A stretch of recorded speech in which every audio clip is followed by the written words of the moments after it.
Hey you guys, welcome back to my channel and another episode of hold up. This isn't Make It Monday and it's not DIY Saturday. Oh no. This is something in between because today is not Thursday. Today isn't Thursday. And today isn't Saturday. And no, it's not Monday. So I have no clue what we're going to call this DIY.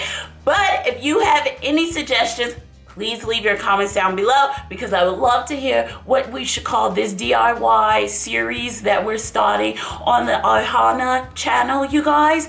So today we're making a really cool Gummy Jello protein shaker. But hold up, if you're not subscribed to the channel, make sure you subscribe so you can join our awesome Ohana. I would love to have you a part of our Ohana. Make sure you're following me on Instagram and make sure you add me on Facebook, you guys. I would love to have you guys add me on all my social media, especially Twitter and Instagram. And I don't have Snapchat, many of you know. So sorry. So you guys, today we're making a jelly gummy protein shaker, and I already cut it up, but this is what half of it looks like. Look at this. Isn't it look really cool?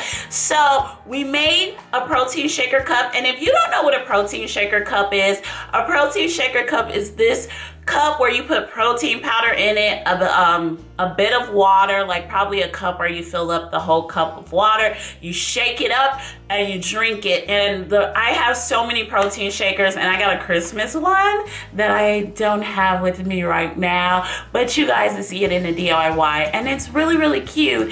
And I just wanted to do something with gummy and jello to put inside the protein shaker so you guys can make it and give it away as a gift for all your loved ones. So you guys, let's eat it. Let's take a bite. I've been eating it so far. This is the top. Look at you guys. It looks exactly like it. And then I cut other half of it up. Look at it. So let's take a bite.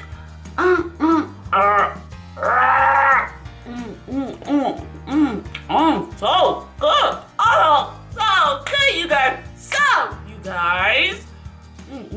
Hold on. Let's go make this gummy protein shaker / jello. Okay, you guys. So now we're going to make our easy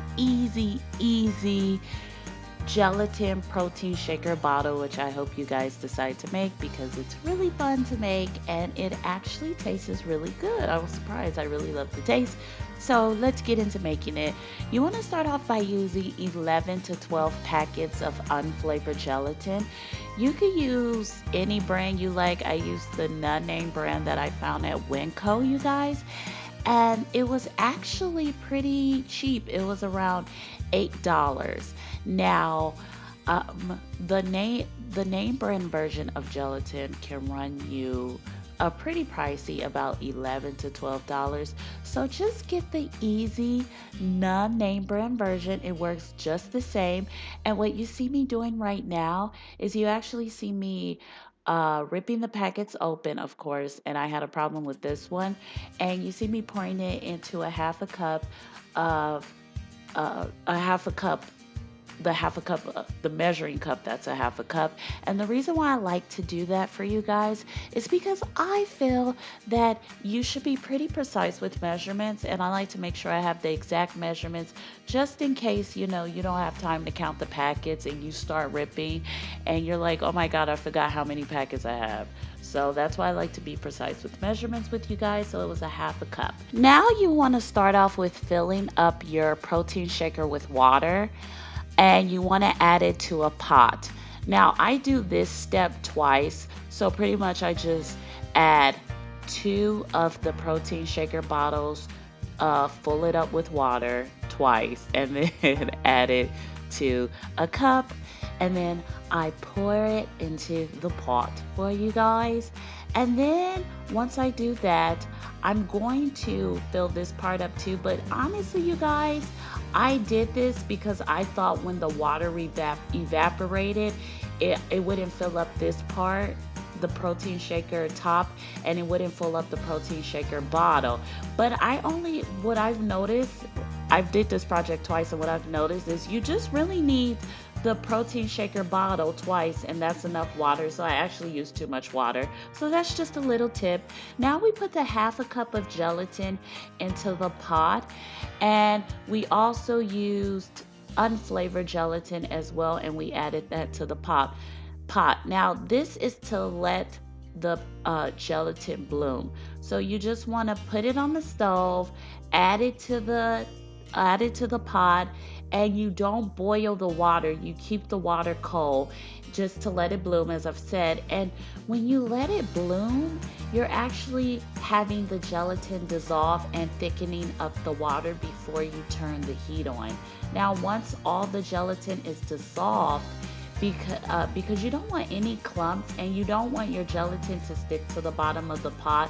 That's why you need cold water, and you need to let it bloom, because if it sticks to the bottom and you put the water and you start boiling the water, you will burn your pot at the bottom, and it is a mess to clean out. Now I have the pot on low. Now once I have the pot on low, I'm going to add a half a cup of corn syrup to the mixture, and also a cup of sugar. Now, I didn't show you guys I was adding the sugar to the mixture, but I did that as well. And you guys know I love to not waste anything, so I was not wasting that corn syrup. So this part is me having it on low. And since it's on low, I'm going to dissolve the rest of the gelatin and also make sure that my sugar and my corn syrup is dissolving into the pot before I bring it to a boil, which is the most important step, because you want to make sure everything is nice and incorporated after you have bloomed your gelatin, because if you do not bloom that gelatin, you will have so many problems, you guys. I am just telling you because I've experienced this before, and I've burned so many pots and pans. So now let's turn up that heat for you guys. Make sure you have an electrical stove, because electric and gas are two different things. You have it on medium heat. So let's let this gelatin boil for you guys.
Okay, so now that our gelatin mixture has officially came to a rolling boil, we're going to start pouring it into our cups. Now, I used a half a cup, but I realized this was going to become a hot mess, which it did. So I decided to just use the pot and pour it into the protein shaker bottle.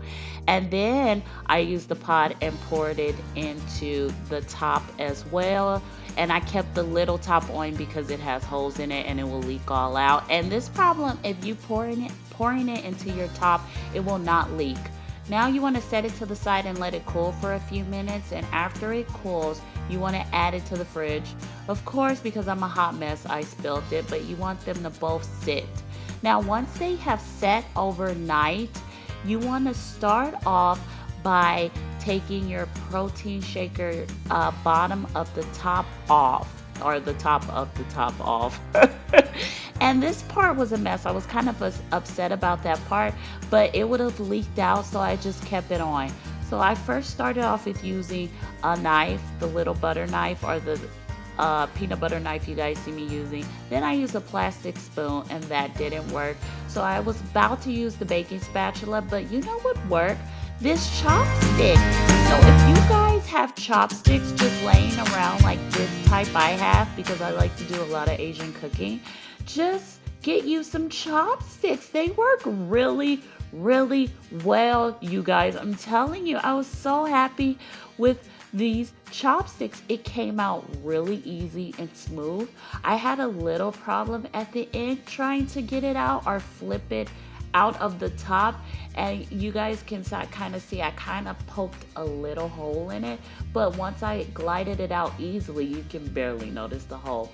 Look how easy it came out, you guys. I was really happy, but I was still pretty upset about the top. So what I did for the top of it, after I finally set this in there, I was really happy, you guys. You see this? I was so surprised. But like I'm telling you guys, for the little top, I actually microwaved it for about 20 to 30 seconds. And then I poured it back and I let it set overnight. So this project probably took me about 2 days to do. So now this is our bottom for a protein shaker top. And what you want to do is try the chopsticks. Now I was worried about sticking a hole in it because I was really scared what I did. Remember what I did for the top of the protein shaker bottom? I was worried for the bottom of it. So I kind of kept going, but I was really worried I was going to stick a hole. So I used this butter knife. And this was the worst mistake ever, to use this big, huge knife. If you do use a butter knife, a plastic butter knife, please use a smaller knife. That is what I recommend, you guys. Use a smaller knife. It is so much easier. This big knife, this huge thing, totally messed up my protein shaker. I was so upset about it, but I still tried. And you know what worked again for me, you guys? The chopstick. So I just used that chopstick and see, look it. Glided it down real easily, smoothed it around twice. I turned it around counterclockwise twice, and it was so easy after that to get out the mold. I was really happy. So right now I'm just showing you guys how I did it, as you can see. And I really messed up with using that butter knife. I do not recommend you using that huge knife. It was too big, but it came out of the mold.